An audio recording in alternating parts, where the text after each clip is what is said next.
Hello again, ladies and gentlemen. This is Brian McClanahan, and today we're going to talk about the Jefferson versus Hamilton feud of 1790 to 1793. Now, those dates are important because these are the years in which Jefferson was actually in the cabinet with Alexander Hamilton, and the two sides would go at it quite fiercely. So that's why the title of the presentation is At Sword's Point, and Dr. Gutzman thankfully came up with that, so I'll give him credit for that. But these two forces, the Jefferson-Hamilton feud, is going to affect the way in which the government will operate, the way people think about the government, the way we think about the Constitution from this point forward. And so really what you have here in this first cabinet is the beginning of what we often call the first party system in America, the Democratic Republicans against the Federalists. But there's much more here, and it not only is at the federal level, but also at the state level that you're seeing some reaction to some of Alexander Hamilton's plans. This is where Hamilton finally exposes himself as a liar.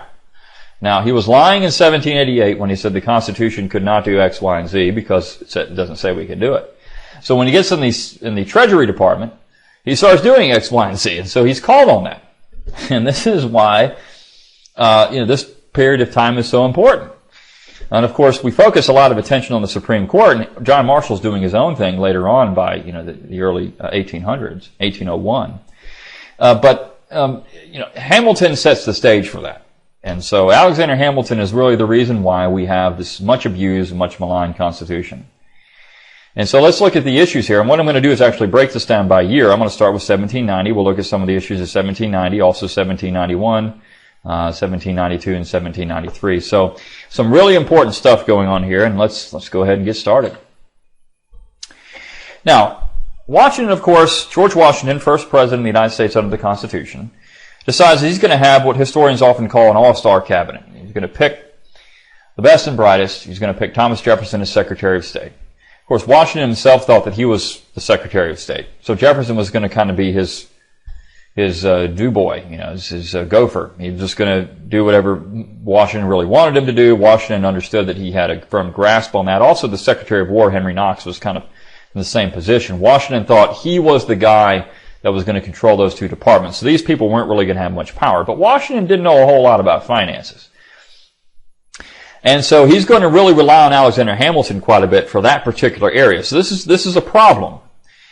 Washington's a great individual, and in fact, I call him the most important man and the greatest man in American history. And he really was the glue that held the entire cabinet together and the entire government together in the first years under the Constitution. But perhaps by 1794, he's gravitating too much towards Hamilton, and of course, Jefferson's out of the cabinet by that point, so Hamilton really has Washington's ear, and that does cause some problems. Washington does some things as president that are, looking back on them, are unconstitutional. And he was grabbing too much power, even though in his first term, you really couldn't say that as much about Washington. There's one particular issue I think that there's some problems with, but Washington was pretty careful to implement executive powers in a way that future presidents should have followed so they wouldn't abuse the executive authority. One thing you can say about the Constitution itself, though, and the executive branch, when you look at the early proposals for the executive branch, perhaps the Founding Fathers weren't, far-sighted enough. They didn't see beyond George Washington. Benjamin Franklin did. He said, well, look, we all trust George Washington. Yeah, absolutely. Everybody in America trusts George Washington. Great. What happens after George Washington? What are we going to get then? We're going to get Richard Nixon and Lyndon Johnson and George W. Bush and Barack Obama. This is what we're going to get. I mean, who wants these people? Right? I mean, these people are power-hungry megalomaniacs. Who wants these people at all? Franklin Roosevelt and Teddy Roosevelt. That's what we're going to get. Abraham Lincoln. I mean, these are the people that we have to be afraid of. John Adams. We're going to get John Adams after George Washington. My gosh, what the heck is going to happen? So, Benjamin Franklin thought John Adams was insane. So he was perceptive that the executive branch could cause problems, and the cabinet within the executive branch is here, in so many ways, the root of all evil, because you have these guys in the cabinet, Hamilton most importantly, who are causing all kinds of just running, mayhem. This is mayhem, general mayhem that they're creating, and just running roughshod over the Constitution. Forget about that document. Who cares? So Hamilton, as he wanted early in the Philadelphia Convention, when he didn't get his way, he just picked up his toys and went home. Hamilton now was going to push for that national government. He always wanted. He wanted this national government. Let's have it. And we're going to put this thing in effect, and I'm going to do everything I can to get it through the Treasury Department. So the question is here in the early phases, and of course Dr. Guzman talks about the first Congress, but what kind of government and constitution is the United States going to have? We're going to have a national government or a federal government? You swore up and down, Hamilton and Wilson and Ellsworth and all these individuals out there, we're only going to have a federal government. It's just going to be the same with the Articles, except we're going to have a little more power. Right? Swearing up and down. This is the way it's going to be. Don't worry about it. Trust us. Trust us, good citizens. Oops. When we get it, well, we want a national government. Forget about that federal government. So we're going to have a constitution as ratified or a malleable constitution suited to the needs of the government. And that's kind of what Hamilton's looking at here. Well, yeah, I see in Article 1, Section 8, I can't do that, but, I need it. So we're going to have it. So that's what we're going to get. So in 1790, he issued something called the First Report on the Public Credit. Now, everyone understood that when the Constitution was ratified, that they would probably assume all the debt of the old central authority, because, of course, it's the new central authority, so they're going to get it. So there was going to be assumption of the foreign and the domestic debt the United States incurred under the Articles of Confederation. That was not a problem. And, of course, Hamilton famously said, a little debt's not bad. A little debt, we get a line of credit, we establish credit. This will allow us to borrow money, allow people to have confidence in the federal government. If we don't have a line of credit, we're kind of stuck in the water. We can't always be spending out of our pocket. We have to have some debt. Right now, you question whether you really need that or not. States operate at times, or at least it did, without a whole lot of debt. Now, of course, they have it, but they have to keep their budgets balanced.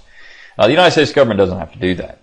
So debt can be a little problem. In fact, Thomas Jefferson said, borrowing money is a bad thing. Of course, all the Jeffersonians thought that. Of course, the Articles of Confederation, they could borrow there too. So, we always had that power. But the problem with this first report on the public credit was that Hamilton wanted to not only assume the debt of the central government, he wanted to assume the debt of the state governments. Hamilton said, we need to do this because this will foster a national identity. So what he's going to do is make the states dependent on the federal government. And this is exactly what the states feared. Now, Hamilton was doing a lot of things here ingeniously to get not only the states slopping at the federal trough by assuming the debt, but also individuals. You had all these old Revolutionary War veterans out there, guys that were without a job. The economy kind of stinks in 1789. So he says, let's put these people on the payroll. You get them on the payroll, they're going to be dependent on the federal government, they're going to vote for us. So let's do that. Sound familiar? In fact, John Randolph of Roanoke had one of the best lines ever in his speech in railing against a standing army. Now, we all know that people that go out and volunteer to serve in the military and do their duty, that's what they see they're doing. They want to be compensated for that. We don't have a problem with that, compensating for it. But Randolph had a little different take on that. He said, look, essentially what you have here in a standing army, you have a bunch of welfare cases. These people are out there just sucking off the system. And yeah, okay, they're fighting, for the country, all right. But, they're sucking off the system. They're just welfare. That was Randolph's position. He was completely against it, and so were a lot of the other founding fathers against the standing army. That's what you had the militia for, and they didn't cost anything. You had, militia rallies, and you had to have arms and things set aside for them, but they had jobs, right? They had farms. They were, working somewhere. They weren't just being paid by the government to sit around and drill all day. There was that argument. I think it's a fairly valid argument at times. Okay, so Hamilton says this is going to forge a national identity, and we need to do this to push everyone into this centralization. Well, Virginia sees right through it. Now, the other issue here, of course, was that many of the states had already paid off their debt. Virginia had already paid off its debt. It's War for Independence debt. They didn't have a debt anymore, but Massachusetts did. In fact, that's one of the reasons why we had Shays' Rebellion. You got this huge debt in Massachusetts.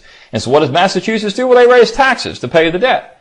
They raise taxes to an extremely high level, and these farmers can't pay it. So they say, well, up yours, government, we're not going to do it. And so that's why they have this tax revolt called Shays' Rebellion. It's a tax revolt. People don't realize that, but that's what it is. And then, you got, oh my gosh, we need the Central Army to go in and crush these people because they don't want to pay their taxes. In fact, Samuel Adams is really interesting at that time period, said that these guys, Daniel Shea, should be hung because they voted for us. That's treason. In 1776, we didn't have representation, but now you do, so we raise taxes on you. You got to pay them. You got to pay them. Pay up. So, because Massachusetts and some other states have a huge debt, this is going to force Virginia to pay twice. They paid their own debt off. Now they got to pay Massachusetts debt off. I mean, give me a break. So Patrick Henry and Henry Lee organized to resist the move. By force if necessary, they call the assumption scheme unconstitutional and a violation of the compact between the states, because this is not union. Not all the states are benefiting from this assumption scheme, and not all the states are being burdened equally from the assumption scheme. This is what John C. Calhoun said later on. Look, a union, everybody's got to benefit equally. Everybody's got to be burdened equally. That's what a union is all about. That's what a league of states is all about. That's what a league is. Everyone benefits, everyone's burdened. Well, not in this case. Some people are going to be burdened excessively, and some people are going to benefit from it, like these freeloaders in Massachusetts, getting off on their taxes, getting off on paying their debt. Well, James Madison, of course, is in the House of Representatives, and he helps defeat the measure by a 31-29 vote. So it's pretty close, right? And so people are afraid. My gosh, we want to do this? We really want to do this. Now, Pennsylvania pitches a compromise. They say, okay, well, look, if we're able to move the capital to a southern location, will you agree to the assumption? Well, that compromise narrowly passes, but the bitterness remains. People are generally afraid at this point. This is what's coming. Patrick Henry is saying, see? I told you so. You get this thing, we're in trouble. The other opponents of the Constitution are saying the exact same thing. See, we told you so. This is what's coming down the pike. You're going to believe Alexander Hamilton, the great used car salesman of American history? This is what you're going to get. In fact, Patrick Henry issues something called the Virginia Resolves of December 1790. He said that the assumption scheme was no more than the promotion of a moneyed and commercial interest at the expense of the agricultural and agrarian order. Now, that's Jeffersonianism, word for word. Now, Henry, interesting enough, hated Thomas Jefferson and James Madison. So he refused eventually to side with them. When Jefferson and Madison are trying to form their new Democratic-Republican Party, Henry said, forget it. I'm going to the Federalists because I can't stand you guys. He was also worried about the French Revolution at that point and the lasting, the impact that could have for the future of the world. But Henry didn't like Jefferson and Madison, so he wasn't going to join a party with them. But he basically is outlining agrarianism here. He's saying, this is all for the money and interest out there. This is bad news. This is state capitalism, and we don't need it. He also said this destroyed Republican government because you're getting a plutocracy now, and this is his quote, there was no clause in the Constitution authorizing Congress to assume the debts of the states, and he's right. There's nothing in the Constitution that says they can do that. So why the heck are we doing it? No one can answer that question. Hamilton wrote famously in a private letter, this is the first symptom of a spirit which must either be killed or will kill the Constitution. Abraham Lincoln probably thought that too. This is a symptom of a spirit that must either be killed or will kill the Constitution. Or maybe it's Hamilton that's going to kill the Constitution.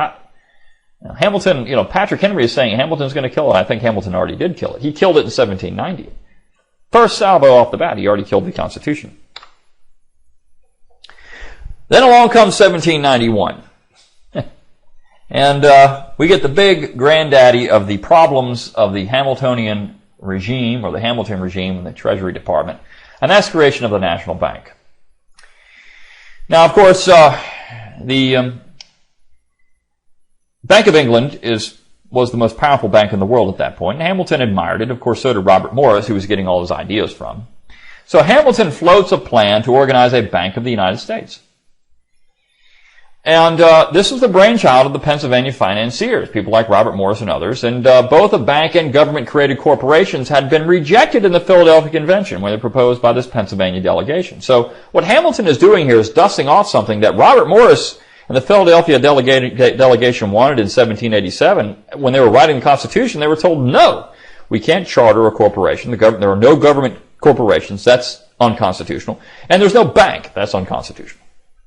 Right. Hamilton says, I'll forget about that. We need it anyway. So he proposes a Bank of the United States, a national banking system. Well, as per the Constitution, the cabinet members can offer their opinions on such issues. And so George Washington goes to his cabinet and says, look, Jefferson, I know that you're not really for this thing, so write up an opinion saying, well, the bank is unconstitutional. Let me read it. So Jefferson does. He offers an opinion. Jefferson simply says, well, look, the bank is unconstitutional because it's not in one of the enumerated powers of Article 1, Section 8. I have looked in that section of the Constitution. Can't find it. He also used the language of the 10th Amendment, which was not yet ratified, to strike a blow at the bank. And he said, well, look, if the powers aren't delegated to the government, you can't do them. This is often called the strict construction doctrine. But Jefferson is making the same point proponents of the Constitution, such as James Wilson and Hamilton himself, had made in the months before ratification. They were saying the exact same thing. Well, if it doesn't say we can do it, we can't do it. Don't worry, wayward sons. There's no problem here. We're going to abide by this Constitution. Trust us. Unfortunately, they didn't. And Jefferson was calling them on it. So strict construction, he's just pointing out the nature of the compact. And of course, calling it a compact today, well, that's just evil. You can't call the Constitution a compact. It's no such thing. Why? Because the nationalists won. But it is a compact. I mean, it very simply says that in the Constitution itself. So Jefferson's just pointing this out. He's saying, well, look, it's unconstitutional. In fact, Washington's persuaded by it. He says, oh, well, sounds like you're on the right path, Jefferson. I think you're right. So he actually instructs James Madison to write his veto message because he's going to veto the legislation. And then Washington will go to Hamilton and say, look, Hamilton, you've got one day to write something up to persuade me that Jefferson's wrong. And if you can do that, then I'll side with you. So Hamilton's response sets the stage for the so-called loose constructionist position on the Constitution. And as you move forward, basically Hamilton is the brainchild of this, and then it follows, then John Marshall just takes Alexander Hamilton's language and codifies that in the Supreme Court, and then Daniel Webster takes John Marshall's language, also Hamilton's language, and then, of course, Abraham Lincoln takes Webster's, Marshall's, and Hamilton's language and echoes those words in American history, and then you have the progressives doing the exact same thing, and all the way up to Barack Obama. So this is how it starts. Hamilton wrecked the Constitution. So this is the spirit that will kill the Constitution. Or he must be killed or kill the Constitution. No, Hamilton. You're the one that's killing the Constitution. And very clearly, that's what Jefferson was saying. He said, well, yeah, sure, the bank is not specifically spelled out in the enumerated powers. Yeah, Jefferson, you're right. But read between the lines. If you read between the lines, you'll find it. Because it's an implied power. We have that thing called the necessary and proper clause. Yeah, that thing in Article 1, Section 8, last clause, the necessary and proper clause. Yeah, the thing that Patrick Henry called the sweeping clause. Oops. Oh yeah, that thing. That means we can do this. Didn't matter. Wasn't enumerated. Doesn't matter. Because it's implied. Read between the lines, Jefferson. Jefferson said, well, I did. There's only blank space between the lines. I haven't found anything in the Constitution that says you can do this. And this is actually what Hamilton wrote. He said, if the end be clearly comprehended within any of the specified powers, and if the measure have an obvious relation to that end, and is not forbidden by any particular provision of the Constitution, it may safely be deemed to come within the compass of the national authority. Basically what he's saying there in 21st century American, if the ends justify the means, we can do it. That's what Hamilton said in McCulloch v. Maryland in 1819, which Dr. Gutzman will very carefully go over in later presentation. Wow, that's great. So the necessary and proper clause becomes you can do the anything you want to do clause, as it was said later in the 20th century. This is the you can do anything you want clause, right? Because we can say, well, we got to have a bank, and so we'll find something in the Constitution that means that. I mean, we got to have national health care. We got to have Social Security. And we got to have public health. And, we got to have roads. Obviously, if it wasn't for the government building roads, nobody would build a dang road. I mean, the government builds everything. They are the ones that make commerce work, by God. And if you can't, if the ends justify the means, you can do it all. I mean, there it is. There's Alexander Hamilton saying so. He's a founding father, my gosh. I mean, you say the founding fathers were against this stuff. Well, there is Alexander Hamilton himself, a founding father, saying you can do it. And then there's John Marshall, another founding father, saying you can do this. My gosh. You crazy libertarians, you crazy paleo-conservatives, you guys are just all full of marbles. You guys are crazy. Your brains are full of mush. You're just being, persuaded by these radicals like Woods and Gutzman and McClanahan and all and Ron Paul, you Paulites, you Paul Bots, the judge, Judge Napolitano. I mean, these people are crazy. Obviously, here it is. Hamilton. Founding fathers said this. Here's a founding father, right here. Well, this was never conclusively proved, and of course, the bank is then, Washington sides with Hamilton. He says, okay, Hamilton, you've persuaded me, and you're the Secretary of Treasury, so, I'll side with you on this one. So Washington then sides with Hamilton, and the rest is history. Now, the bank, again, never conclusively proven that it's constitutional. McCulloch v. Maryland will supposedly establish that, but all Marshall does is dust off Hamilton. And James Madison, in signing the Second Bank of the United States in 1816, essentially all he says is, well, yeah, I said it was unconstitutional, but, it's just kind of been shown as constitutional over time. Well, what does that mean? So we've got this big monstrosity central banking system in the Fed. We've had, central banking system throughout American history. Nobody's ever proven these things are constitutional. It's just because, Hamilton said it was in 1791. And lying through his teeth. And you can show it very clearly. If people would just go back and read the ratifying debates and go read what Hamilton himself said. My gosh, he's exposing himself as a liar. But we don't care. Because Hamilton said it. And that's the real problem with all this stuff. Hamilton, as George Will once said, we may talk about Jefferson, and we may talk about, the Jeffersonian principles, but we live in Hamilton's America. And we do. The America that we have is Alexander Hamilton's brainchild, unfortunately. But that's what it is. And it took a long time to get that process in place, but we finally got it in the 1860s, and we've never looked back. We live in Hamilton's America. Now, another big issue, 1793. So, 1792, not much is going on here, but 1793, we have another big issue. It's called the Neutrality Proclamation. Now, just to give you a little background, of course, we had the French Revolution begin in 1789. And the French Revolution got pretty bloody by the 1790s. And, of course, France was at war with everybody. And, of course, they're at war with Great Britain. And in 1778, we had actually signed a treaty with them that made us perpetual allies. So now we have a real problem here. We're supposed to be perpetual allies with the French, and the French were at war with everybody. Well, that makes the United States at war with everybody. And you've got some real issues with this, because the British start being rather obnoxious, and they don't take too kindly to the United States. They want the United States back anyways, and so, the French don't really take too kindly to the United States, trying to get out of this thing. So, Hamilton, who's not even Secretary of State, but Hamilton tells Washington, well, look, we can unilaterally cancel the treaty. Don't worry about it because Louis XVI has had his head lopped off.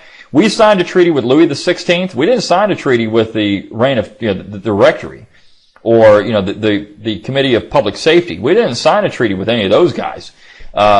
We signed a treaty with Louis XVI, and when they lopped his head off and they cut off Marie Antoinette's head, that was it. The treaty's canceled. So Washington, go ahead and issue a neutrality proclamation. Just say it yourself, right? Washington, you can do that. It doesn't say you can't. And if the ends justify the means, well, obviously then you can do whatever you want.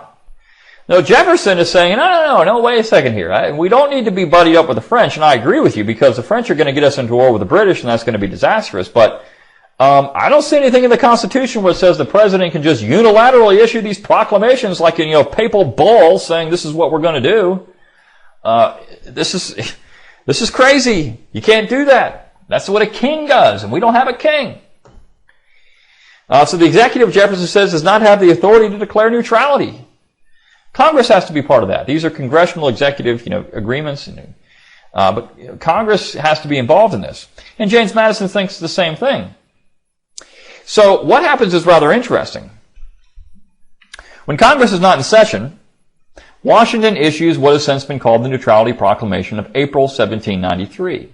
He didn't use the word neutral, but But that's what everybody knew it meant. He also did not suspend the treaty with France. Hamilton told him to suspend the treaty, just say it's canceled. But Washington knew better. He knew that if he went that far, boy, he was going to be in real trouble.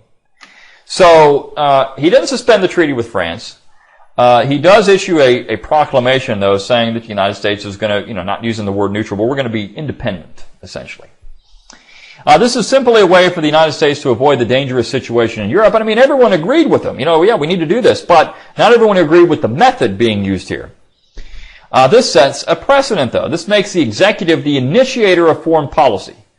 So the Constitution says that the president has to have the advice and consent of the Senate when it comes to foreign policy. But now what Washington is doing is unilaterally making the executive branch the initiator of foreign policy.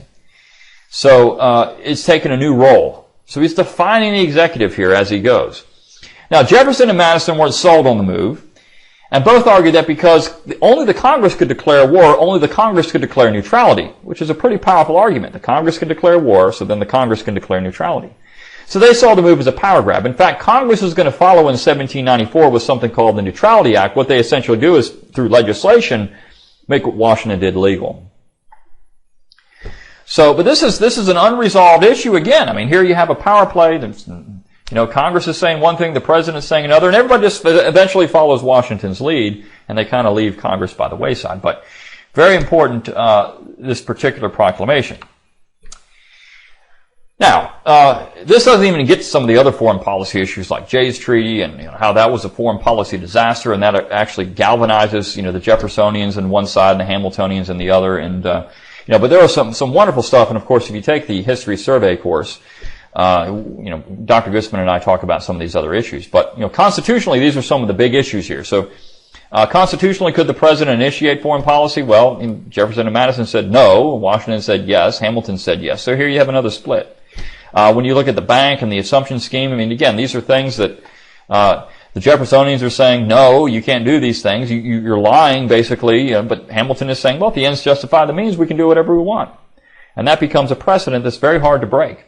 So in summary, the Washington administration saw the implementation of the Constitution and was a step in defining the powers of the new government.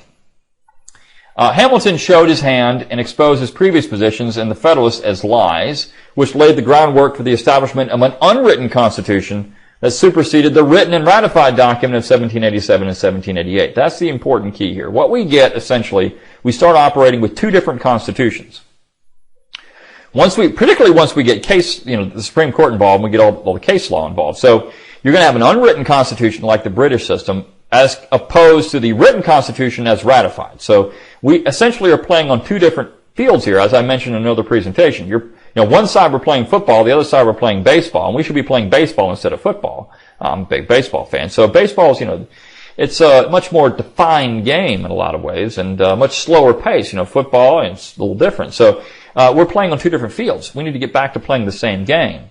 If you start looking at this unwritten Constitution, well, yeah, you can kind of do whatever you want. If you look at the written Constitution as ratified, you can't. So Jefferson and Madison are using one mode to say that legislation is unconstitutional, whereas Hamilton is not. He's using a different one. And Hamiltonianism, of course, dominates America today, as I already mentioned. Jefferson and Madison were unable to block the growth of executive power and unconstitutional legislation in the long term. They were able, perhaps at times, to put up a roadblock, and of course, in 1798, they're going to do very well with that, as Dr. Guzman will get into. But in the long term, they fail. And that's the real tragedy in all of this. In the long term, the Hamiltonians win.